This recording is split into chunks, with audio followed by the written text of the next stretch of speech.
নমস্কার পরমজিৎ সিং জি। আজ নমস্কার। আজ আমাদের বাংলার ফেস টু ফেস কার্যক্রমে, স্বদেশী সংঘের ফেস টু ফেস কার্যক্রমে আমরা ভাই পরমজিৎ সিং জি কে পাতিয়ালা থেকে যুক্ত করেছি। উনি একজন স্বদেশী, উনি ন্যাশনালিস্ট। ওনার অনেক অবদান আছে ভারতের জন্য। যখন মারপিট হিন্দু শিখ চলছিল সেই সময়তেও উনি অনেক কাজ করেছেন। দীনদয়ালজির সঙ্গেও মিট করে তাকে শান্ত হতে বলেছিলেন। এখনো যে খালিস্তান মুভমেন্ট হচ্ছে তার এক্ষেত্রেও উনি লড়ে যাচ্ছেন। তো ভাই পরমজিৎ সিংজির একটা ছোট্ট পরিচয় দিয়ে দিই। উনি তো ন্যাশনালিস্ট, তাছাড়াও উনি পার্সোনাল লাইফে একজন স্বদেশী জার্নালিস্ট এবং ডক্টর। नमस्ते परमजीत जी। परमजीत जी, अभी तो आप तो एक नेशनलिस्ट है। अभी 5 राज्य का इलेक्शन भी कल डिक्लेयर हो गया, तो बंगाल के बारे में आपको क्या अनुधावन है? Whether you are excited for Bengal election, आपको है तो थोड़ा सा बताइए। माधवी जी, आपको नमस्कार और सभी जो मेरे साथ से जुड़े हुए साथियों को सबको मेरा नमस्कार, प्रणाम और अभिनंदन। बंगाल का चुनाव केवल बंगाल से आपको ध्यान में करा दूं, क्योंकि मैं पंजाब से हूं। पंजाब की गुरुओं की स्थली है और श्री गुरु नानक देव जी ने पहली उदासी जो की थी अपने जीवन में, गुरु नानक देव जी ने 5 उदासियां जीवन में की। उन्होंने भ्रमण किया पूरी दुनिया में, तो उसमें पहली उदासी बंगाल में थी। तो श्री गुरु नानक देव जी आज 2021 में हम चर्चा कर रहे हैं, लेकिन 14वीं और 15वीं शताब्दी के बीच श्री गुरु नानक देव जी चल के आए बंगाल में। तो इसलिए बंगाल के जो नई जनरेशन है, नया युवा वर्ग है, उसको लगता होगा कि पंजाबी बोल रहा है, पंजाब के जो इसकी बात का क्या है, मैं बंगाली नहीं बोल सकता। दुर्भाग्य है कि पंजाब भी सीमित हो गया। लेकिन हमारा गुरु तब तो ट्रेन नहीं था, तो शायद एरोप्लेन भी नहीं था, तो निश्चित नहीं होगा। तो बंगाल कैसे पहुंच गया? और मैं भी आज कलकत्ता आने में अभी तक नहीं पहुंच पाया। मेरा मन तो है कि मैं भी जाके कार्य करूं, लेकिन ऐसी स्थिति बन गई। देश की आजादी के बाद जो 70 साल में हमारी देश के बाद जो कांग्रेस पार्टी और साम्यवादी पार्टी, उन्होंने बंगाल की पवित्र धरा को स्वामी रामकृष्ण परमहंस जी, माता शारदाए और गुरु रविंद्रनाथ टैगोर जी और उनका जितना भी रहा, सुभाष चंद्र बोस, वो आजादी के ऊपर भी उनका जीवन रहा। और अभी लेटेस्ट जिन्होंने देश को कश्मीर से कन्याकुमारी तक जोड़ने का प्रयास किया, डॉक्टर श्यामा प्रसाद मुखर्जी।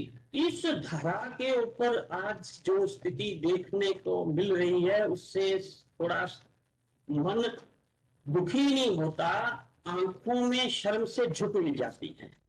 तो इसलिए मैं अपने विषय को संक्षिप्त करता हूं कि आज का जो चुनाव है, ये पूरे देश और दुनिया के लिए चुनौती है। भाई साहब, आप जानते हैं ना, ये कलकत्ता में बहुत सिख रहते हैं। वो इतना शुद्ध बंगाली बोलते हैं जैसा कि हमारा शर्म भी आ जाता है। हम शायद उतना शुद्ध बंगाली नहीं बोल सकते हैं। इसके अलावा ये कलकत्ता को, ये पश्चिम बंगाल को रक्षा करने के लिए एक टाइम हमारा जब 47 का राइट हुआ था, उसमें गोपाल मुखर्जी बोल के कोई लड़ाई किए थे, डॉक्टर श्यामा प्रसाद मुखर्जी लड़ाई किए थे उनको, लेकिन राइट हैंड था सिख लोग। तो बहुत बहुत अच्छा परमजीत भाई, आप जो बताए सिख गुरु नानक जी से, सिख धर्म से हमारा जो बंगाल का बारे में ये जो जानकारी दिए हैं, ये मेरा नॉलेज में नहीं था। तो इसके लिए बहुत बहुत धन्यवाद। एक वीडियो दिखाते हैं, तो उसको बारे में आपको थोड़ा मंतव्य लेने के लिए चाहेंगे। আমি পদটাকে সম্মান করি বলে বলছি। এই দেশে দুটো নেতা, এই দেশে এখন দুটো নেতা। একটা নেতা হচ্ছে হদল কুতকুত, আমি জানি না এর ইংরেজি কি আর হিন্দি কি, typical Bangla culture, Bangla classical word. আর একটা নেতা হচ্ছে কিম্ভূত কিমাকার, বাংলা ইংরেজি করে নেবেন। মিনিস্টার চলে আসছে, কাজ নেই তো কিছু, লোকের কাজ করে না। কোনদিন হোম মিনিস্টার চলে আসছে, কোনদিন ওই আর একটা মিনিস্টার চলে আসছে, কোনদিন চাড্ডা নাড্ডা ফাড্ডা ভাড্ডা গাড্ডা সব চলে আসছে। বুম্বা দুম্বা বুম্বা বুম্বা বাম্বা বাম্বা হাম্বা হাম্বা রাম্বা রাম্বা কাম্বা কাম্বা কে কে কু কু, দু একজন দুষ্টু গরু যারা হাম্বা হাম্বা রো রো করে, হাম্বা হাম্বা রাম্বা রাম্বা কাম্বা কাম্বা দুম্বা দুম্বা বুম। করবো তাই করবো। আরে তোর বাপকে গিয়ে বল বাড়ির 5 কিলোমিটারের মধ্যে দাঁড়িয়ে আছি, যা করার করায়।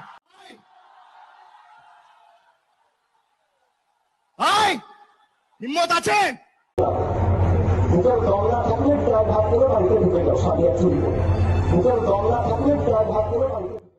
भाई साहब आप देखा है ये, जी,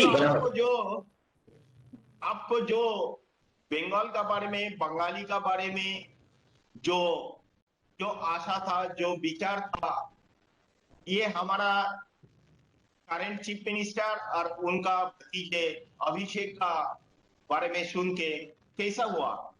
ये बंगाल का जो कल्चर, नया कल्चर अभी ममता बनर्जी को टाइम में शुरू हुआ है, इसका बारे में आपको क्या अभिमत? अभी जब प्राइम मिनिस्टर और स्वराष्ट्र मंत्री आपको पंजाब में जाते हैं, आपको अमरिंदर सिंह जी भी क्या उनको ऐसे बोलते हैं?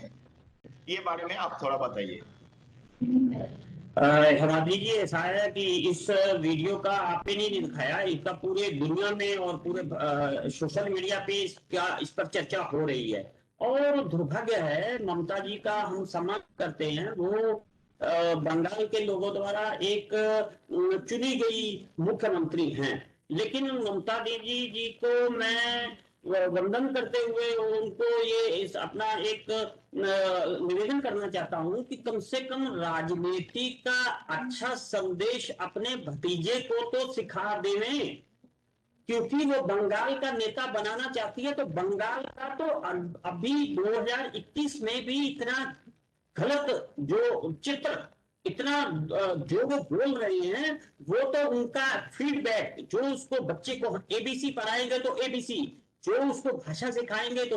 ममता जी, आपने जितना जो भारतीय जनता पार्टी, वो माननीय अटल जी की सरकार में रेल मंत्री रही हैं, लेकिन राजनीति करवाने के लिए अभिषेक जो उनके भतीजे हैं, उनको कम से कम देश की मर्यादा, बंगाल की मर्यादा तो उन्होंने भंग कर दी, देश की मर्यादा तो उनको याद करवानी चाहिए। ये अभिषेक भविष्य के लिए ममता जी अच्छा नहीं कर रहे हैं, वो हमारे से बड़े हुए, ममता जी का हम सम्मान करते हैं, लेकिन वो देश के चरित्र का भी नुकसान कर रहे हैं और अपने भतीजे अभिषेक का भी नुकसान कर रहे हैं। और इन चीजों की पूरे देश में चर्चा, मजाक और उपहास ही उड़ रहा है।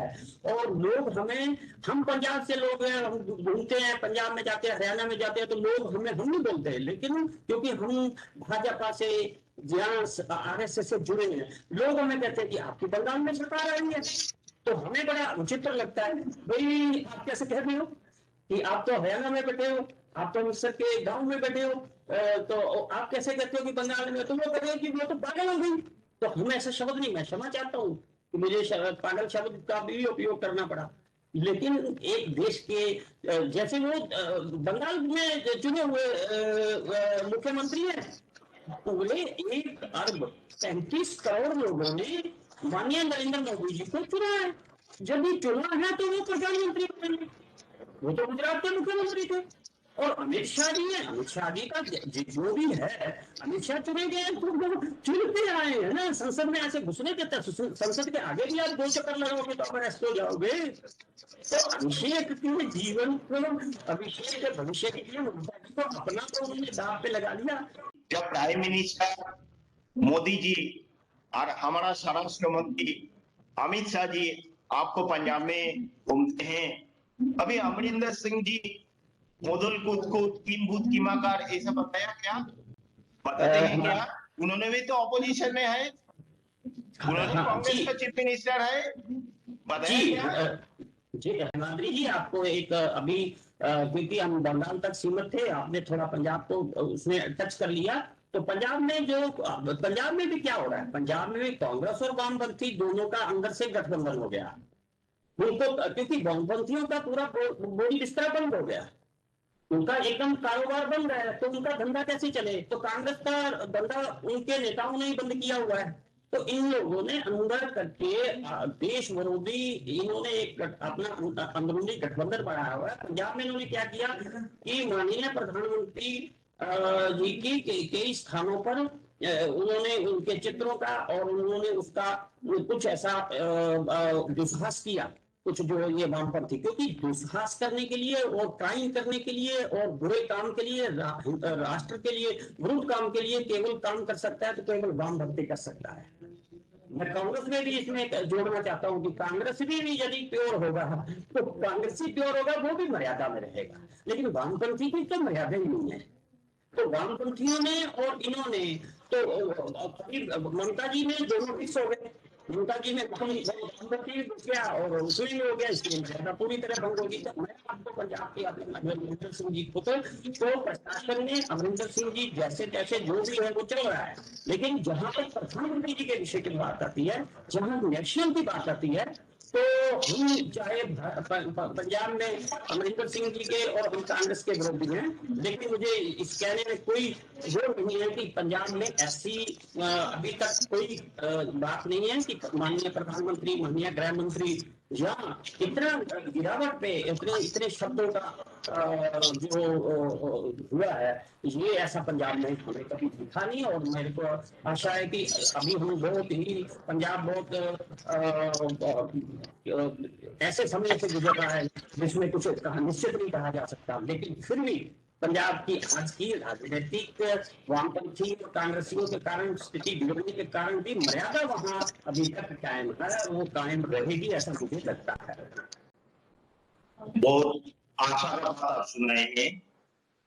अभी परमजीत सिंह जी, ये बंगाल में पर्टिकुलरली कलकत्ता में बहुत सारे सिख है और ये पश्चिम बंगो बनाने के लिए सिख लोग का बहुत अवदान है। जब 46 का राइट हुआ था, जब सुहरावर्दी पूरा बंगाल को अलग करने के लिए चाहते थे, उस टाइम हमारा इधर गोपाल मुखर्जी, डॉक्टर श्यामा प्रसाद मुखर्जी, इनको साथ सिख लोग भारी मात्रा में युक्त हुए थे और उन्होंने ये बंगाल को, पश्चिम बांग्ला को बचा के भारत का अंदर रखा है। तो ये घटना तो आपको जरूर जानकारी है। तो आपको सिख भाई लोग थे पश्चिम बंगाल में कोने कोने में, सिख लोग जो है उन्होंने बहुत डेडिकेशन से काम करते हैं, कलकत्ता में बहुत भरा हुआ है सिख। इनका बारे में आपको क्या मैसेज होगा अभी फिलहाल जो वेस्ट बंगाल का जो इलेक्शन आता है उसके लिए, इसका बारे में आप कुछ बताइए।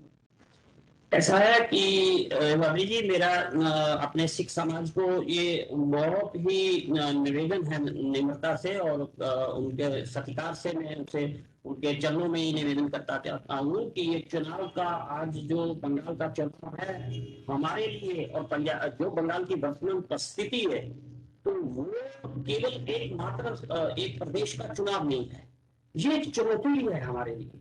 और जो आपने मुझे बताया भी कि वहां पंजाबी तो नहीं, पूरी इतनी बढ़िया बंगाली बोल सकते हैं कि हम भी बंगाली इतनी बोल सकते हैं। तो जो सिख समाज वहां रह रहा है वो प्योर, उसमें प्योरिटी है बंगाली की, तो उनको अपनी प्योरिटी कायम करने के लिए और बंगाल की मर्यादा रखने के लिए, बंगाल की पवित्रता को कायम रखने के लिए श्री गुरु नानक देव जी ने धर्म किया बंगाल में, तो उसकी मर्यादा को कायम रखने के लिए और सच और झूठ, देवी ने कहा सर्वत्र भला, ऑल इज वेल, सभी के उसके लिए अच्छाई के लिए, वसुधैव कुटुंबकम के लिए। तो उन्होंने जो कल्पना की, तो इन बिंदुओं के लिए जो सिख समाज है, मेरे को पूरा विश्वास है कि वो पूरा इस बार राष्ट्रीय और जो भारत माता के लिए और नरेंद्र भाई मोदी जी जो हमारे लिए मैं तो गर्व से कहता हूँ कि हमें आज गर्व है कि देश को एक ऐसा सन्यासी रूप में नरेंद्र भाई मोदी देश की सेवा कर रहे हैं और उनको नेतृत्व में बंगाल में और एक नई किरण अभी दो मई की पूर्व में बधाई देता हूं और मैं उनको भी अपने लोगों को भी बधाई देता हूं और सिख समाज को भी कहता हूं कि हमें जो पोलिंग बूथ हैं 1 लाख के लगभग और उसके ऊपर हमें उस राष्ट्र हित में, देश हित में और बंगाल हित में अभी हमें अपनी वहां पे अहम भूमिका निभानी होगी और सोनार बंगाल के लिए और जो पुनर्निर्माण कार्य है और शीघ्र पूरा करेंगे, ऐसी मेरी कामना है। बहुत बहुत शुक्रिया आपको हमारा ये प्रोग्राम में ज्वाइन करने के लिए। तो एक बार हम लोग सब एक साथ बोलेंगे, जोश निहाल, सत श्री अकाल, भारत माता की जय, वंदे मातरम। जो बोले सो निहाल, सत श्री अकाल।